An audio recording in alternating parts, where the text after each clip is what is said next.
Hey,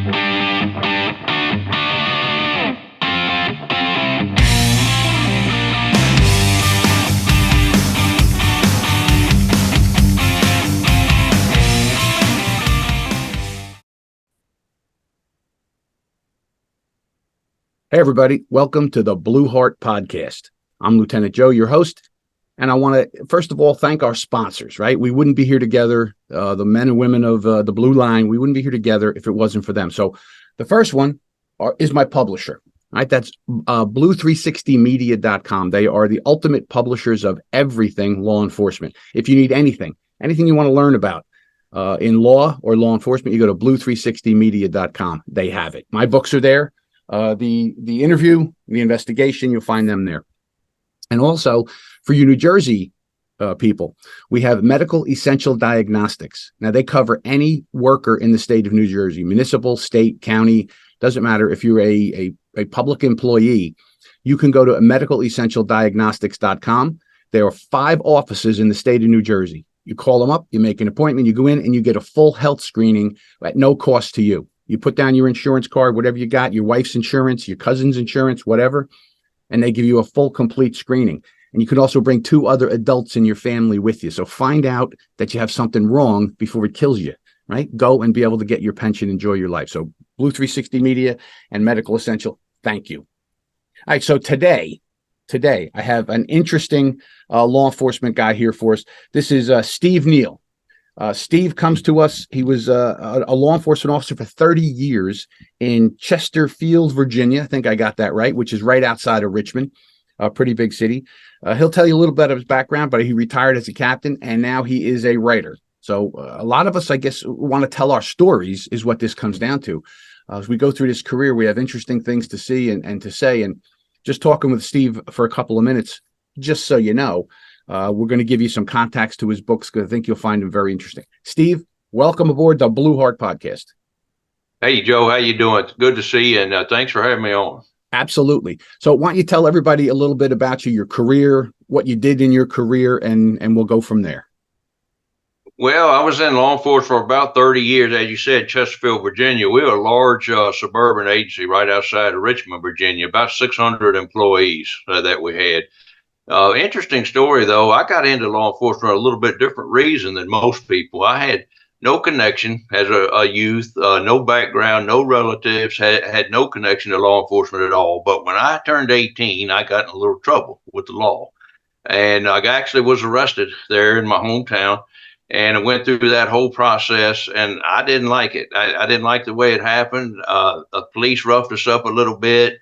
They treated us poorly. The court system was poor. I didn't like the whole system. So after a couple of years and I got it out of my system, I made a conscious decision that, you know what, that wasn't done well, and I need to get in this business and see if I can make a difference. And I spent my whole career doing that. That's really very interesting because most people start the other way. I mean, I never had an interest in law enforcement. You know, when I was young, I wasn't a bad guy, but if I saw the police, I went the other way. I had a cousin who was a police officer, who was retired as a sergeant, and they called him Midnight Charlie because he loved midnights. Once I got on the job, I didn't care for midnights that much, but he loved them and he worked them all those times. And he was kind of a person who led me on. And then I found I had a love for the work. Once I got there, what an amazing career. I loved every minute of it. So I kind of get what you're talking about. Now, as we're going forward here, I see that there's a poster on the wall behind you, Bearing Witness. That's one of your books. And I can barely see the other one, but I know the name is Toxic Boss Blues. Yes, sir. Toxic Boss Blues. I actually wrote as soon as I retired. It's something that I did and worked on and lived with my whole career. But like most police officers, I worked 3 and 4 jobs just to try to make ends meet. I didn't have time to write a book when I was still working. So when I retired, I said, you know, I've been talking about this my whole life. I'm going to actually put it down on paper. So I wrote the book. Toxic Boss Blues is a leadership book, but it deals with the toxic boss problem that we seem to have in the law enforcement business. And I've been all over the country. I've talked to police officers all over the country, and it's the same everywhere you go. Every police agency seems to have that problem with toxic bosses. And I had my own personal experiences with it. We can tell the story here in a little bit if you choose, but it's I had no resources at the time. There was nowhere to turn. Nobody knew anything about it. In that day and era, you just kept your mouth shut and you didn't have a right to challenge authority. So I had no resources when I faced my own personal issue. And after I retired, I said, you know what? I know there's others who are having this problem. So I'm going to put this down and maybe it can help somebody. I think that's awesome because one of I teach also. One of the things I do, I have a police training company, and I teach a leadership course. And what I've broken it down to, when you look, is I call it the 85%. You got 85% of everybody in every organization, leadership all the way through people who do the work. They'll do just enough to get by. That's it. They'll do stuff to get by. Then you got 10% of people who actually want to do better. They're just not really sure how. There's not a lot of mentoring. There's not a lot of coaching. It's my way or the highway in lots of places. And then you have the 5% who really drag everybody forward. In every organization, there's those people. But leadership in law enforcement is so important because, as they say, the fish rots from the head down. Well, if you don't have a good leader, then you're going to have a difficult agency. And I don't pick on bosses here, but the reality is, if you are a leader, if you're out there in a position of authority, no matter where you are, all the way up to the chief, I believe in servant leadership. That's what I teach. Servant leadership. The higher you go in any organization, the more you owe those people below you. And we do see that's a problem. So toxic bosses, we'll get into that, I think, a little bit more in detail as we go forward, because I think it's important for people who are going to be bosses, and then maybe for somebody who's already there that it wants to be better, a 5%er, a 10%er wants to be better. So that's excellent. That's the feedback that I've gotten on the book. Fortunately, that book's done very well, sold all over the world. And the feedback that I've gotten is this book is good for the officer who is facing a toxic boss situation. The book is good for somebody who wants to do better, and it's actually good for somebody who is a toxic boss who decides that maybe they need to change their ways a little bit. Well, I'm telling you, that would be amazing, because I worked for several different chiefs, from great, absolutely amazing people to people who were really bad, a really bad chief who really damaged the entire agency. I had my personal run-ins with them. It's why I retired as a lieutenant and not a captain or chief. I had to make a choice between my people and my career. And I ran into this boss and I did what I could to protect them. So that's a huge topic, dealing with that difficult boss. We see some people tell you, fight them, go to the PBA, sue everybody.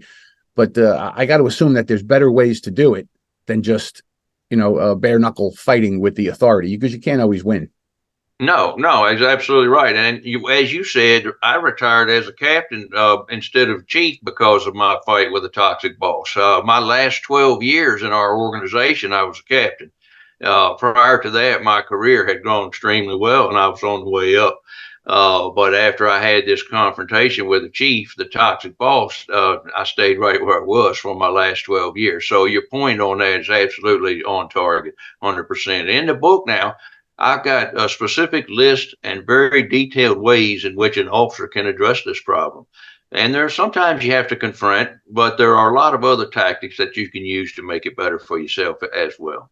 Well, I'll tell you, I would tell everybody, get the book. If you're dealing with a toxic boss, get the book, because what you want to learn from, especially in law enforcement, we want to learn from people who have already been down the road, people who've walked in your shoes, done what you've done, whether it's to be an investigator, to be a great patrol officer, an excellent correction officer. Talk to people who have done it and learn from their mistakes and from their positives. So I would suggest that you get the book. Steve, can you give us just one thing? If there's some cop out there is really trying to do the right thing, that's not one of these squeaky wheels that complains about everything, but somebody who's really trying to do the right thing, and for whatever reason they got this toxic boss who just doesn't like them or is giving them a hard time, just one thing that they could maybe consider. Absolutely. Well, I've got about 12 different things in the book, but I'd say probably the number one issue that's most important for an officer is what I call document, document, document. And if you're in some kind of a battle or something that's not like it ought to be, then he who wins is going to be he who has the best evidence. It's the same way in a criminal case. It's the same way in a civil case. It's the same way when you're fighting a toxic boss. So if you're in a battle with a toxic boss, you have to document everything. And in today's world, that's not that difficult to do with phones. Of course, you have to know your state's laws about wiretapping and things like that. You have to understand what you're legally allowed to do. but you document all the meetings, who was there, who said what, who did what. You document physical, like say a memo that was sent out. You keep a record of that. You can even for you emails and things that are going to be evidence that's going to help you get the advantage if you're having to face this situation. So documentation, I think, is probably the number one piece if you're fighting a battle. Okay, I think that's good, and I think the other 11 would be helpful. I know for me, I tried to take I was always respectful to my chief. I respected the rank, even though he was not respectful to me or many of the other officers. Unique personality that his negativity was. But I tried to go in and say, okay, listen, chief, can we have a frank conversation? I'm not here to hurt you. I'm not here to fight you. I'm not here to be a problem. I'm here to protect the men and women that are in my command. And protect might not be the right word, but I wanted to make sure that things were done properly. If somebody did something wrong, you take a bite, but it's got to be fair. Right. And there's problems that people have. They do something. Our business is very liquid, so they can make a mistake. But is it a mistake of the head where they purposely did something wrong, or is it of the heart? They tried to do the right thing and it went sideways. You deal with those differently. And the leader we had didn't. Everything was just my way or the highway. And I tried to talk to him, and I thought initially that it might work, but unfortunately it didn't over time. And then I just had to make my stand, and I was professional. I did my job, but I made sure that the people below me who were looking to me for leadership, I did the best I could in my career. So I think that's great. Well, and that's what get to that. Exactly. That's what we as leaders do. We're looking out for them. We work for them, as you said, servant leadership, and it's our job to make sure that they have the best opportunity to be successful. That's what we do. That's our job. Absolutely. And it's interesting, your comments you just made are taking us down the road of the other 11 things that are in the book about successful ways to deal with a toxic boss. So you're right on point. Yeah, I guess it's a common thread when you've lived this and you've done it the right way. You kind of know these things, even though I didn't write them down like you did. I probably have a lot of those 11 that I dealt with. Now, there's no doubt about it. There's no doubt. And when you read the book, you're going to be doing this. Yep. Because that's what it's about. That's how I wrote it on purpose, so that it would be good, solid, universal advice for anybody that needed it. That's excellent. And I got to say, if you are a boss out there and you're not sure, am I toxic? How did read the book? Find out if you're in there. Because one of the things that when I teach the class, the leadership, I'll say, okay, now what are some good traits of leaders? And people call them out. I said, are you those things? Can you be those things? Why can't you? Or are you already part of that? And then I ask them, what's some negative traits? And they rattle them all off. I said, do you have those? Can you change them? Can you fix them? It's self-introspection. If you want to be a great leader, you got to constantly be looking at yourself. What am I doing? Why am I doing it? And how am I doing it is really what's going to make you a leader.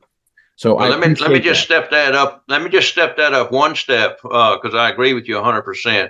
The last chapter in Toxic Boss Blues is how to be an effective principled leader. And I believe that principled leaders are where we need to be. And I list out a lot of things, the so-called traits and characteristics, but the traits and characteristics are not what make us principled leaders.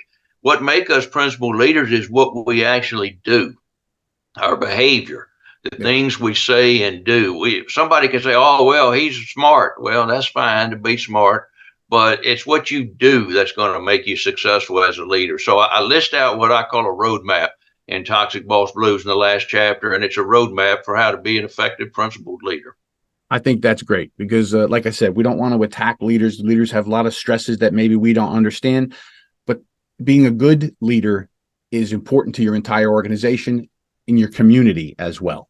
All right. So you means everything. All right. So now the next one, bearing witness to evil. I mean, when I heard that title, I loved it because, we all have experiences with evil that the average citizen doesn't realize what's out there. But you do. So what is bearing witness to evil about? Well, Bearing Witness to Evil is actually a true crime book. And what I did, went back and picked out 15 cases that from my career that I had a connection with that I thought were very significant. And then in the book, we retell the story about what happened on the case, but give a little bit of insider information, a few tips because I was there. So I would know some things that, you wouldn't have been put in the public or wouldn't have been published in the paper. So we retell the case. But the real thing I really like about that, each case has what we call a story behind the story. And the story behind the story is something that nobody knew about. There's always things behind every case that nobody knows about. They don't make the Mhm. public or whatever.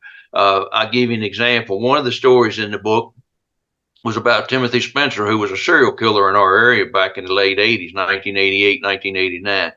Well, Timothy Spencer got convicted, and the primary evidence that it was a regional case, not just my jurisdiction, but the primary evidence that we had against him was DNA. And at that day and time in the late 1980s, DNA was brand new. And in the Timothy Spencer case, he ended up being convicted for all these homicides. And in fact, he was the first person in the world to ever be executed based upon DNA. So it makes his story a little bit unique and a little bit different. I think that's excellent and amazing. Even in my book, The Investigation, I chronicle as a story and a learning opportunity a really brutal double homicide that took place at the Jersey Shore, and I was the lead detective on it. And the insights that you get, not everybody understands. One of the things I write columns, a lot of columns, and one of the things I was struck by, and this was a very bloody scene because this guy cut the heads, hands, and feet off an elderly woman and his girlfriend. It was really brutal scene. There was a moment in there when the forensics people left and the patrol officers were outside, and I was in the house with the deceased, and it was silent and it was quiet, but there were smells, the smells of raw blood, the echoes you could hear through the house that were now silenced. It was really a unique experience, and I wrote about it. And when I published the article, people wrote to me and said, "Oh my gosh, I felt like I was right there. I never would have imagined that something's like that." We do have a unique perspective on society. I call it a backstage pass to life. As law enforcement officers, we go places and do things that the average person never gets to see. And I think those kind of perspectives in your stories are probably excellent. As a Yeah, matter of fact, we've seen things as law enforcement officers that you really shouldn't see. There are things that are so bad and so psychologically impactful that they're not good for us. I tell you, we got time, I'd like to add one more little story from that book sure. that I think you'll find interesting. And it's actually why I got the idea to create the book. We had a case many years ago that was considered to be the most vicious homicide in the area in ever. A girl was stabbed 181 times, and in fact, the medical examiner said there were more, but he just stopped counting after 181. That's all he could do. Very heinous, vicious case. The guy that got arrested for that case was ultimately put to death in the death penalty case. The interesting piece, though, is the suspect's brother is a very significant law enforcement figure in our area. He had an almost 40-year career. He ended up as a deputy chief, as honest, clean, hardworking person you'll ever know, just straight as an arrow. He was a friend of mine all through the years. So I had this idea that maybe we could put these two different aspects of a book together, the story about the crime and then the story behind the story. So I went to my friend and I asked him if it would be okay to feature his story in the book as the story behind the story, and he agreed. And that's how Bearing Witness to Evil was born. He is the contrast between my friend, a 40-year professional law enforcement executive, even, and his brother, who was the most heinous killer in the history of the state, just makes for an incredible read. And again, that's the reason why we got the book together like we did. Well, I think that's really, I hate to use the word amazing, but that is amazing because you have two sides of the same coin, totally different. I mean, totally opposite sides, good side and an evil side, right in the same house, growing up together. They probably ate meals together like families do. They played together. One becomes Right. law enforcement, and one's a serial killer, probably one of the worst things you can possibly have out there. Well, one of the Right. things I want to say, go ahead, go ahead. I'm sorry. The brother, the law enforcement officer, was put in a position when his brother was facing the death penalty. The defense attorney asked him to testify on his brother's behalf, and he said, "I'm sorry, I can't." He believes in the principles of law enforcement and good over evil and right versus wrong, and he was unable to testify against his own brother. So that tells you a little bit about his character and convictions. Well, I think that says a lot about a lot of us that walk the blue line. Where we do start out, most of us in that interview when you get hired. Why do you want to be a cop? I want to help people, right? And you don't realize Right. over the course of your career, most people that you do help, you never hear from. It's everything else that goes on. But I think those are excellent stories, Steve. And what I want to let everybody know is that I'm going to bring Steve back on, and we're going to do individual episodes, which each one of the things in the Bearing Witness to Evil book, and we'll talk about those. Steve's also going to be starting his own podcast that we're going to try and get that on the network here because obviously an interesting guy, great career, a lot to say, and we'll try and get that up on the network here and really spread the word around there. So, Steve, I appreciate you being here. We have to do this again. One of the things I want to let everybody know is you can get Toxic Boss Blues, and you can also get Bearing Witness to Evil on Amazon. Go look them up. They also have their own websites, www.toxicbossblues and www.bearingwitnesstoevil.com.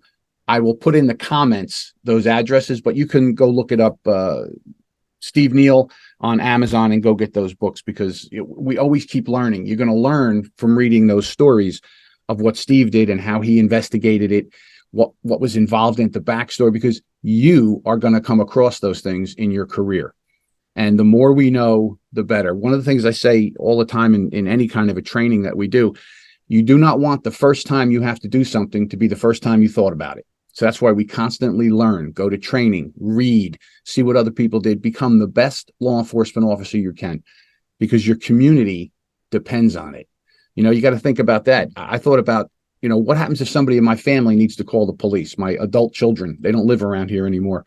If they need to call the police, I hope an officer shows up that knows what they're doing, that has experience, that does the right thing as a professional law enforcement officer. Reading and learning is what gets us there. So, Steve, thank you very much for being here. Let's get together very soon and set up some dates and get you back on and start going through these things. Thank you. Let's look forward to doing that. All right, everybody. Remember, take a look at Blue 360 Media, Medical Essentials, Save Your Lives, and go get Steve's books. You'll learn something. You'll be a better law enforcement officer. Have a great day. We'll be back soon.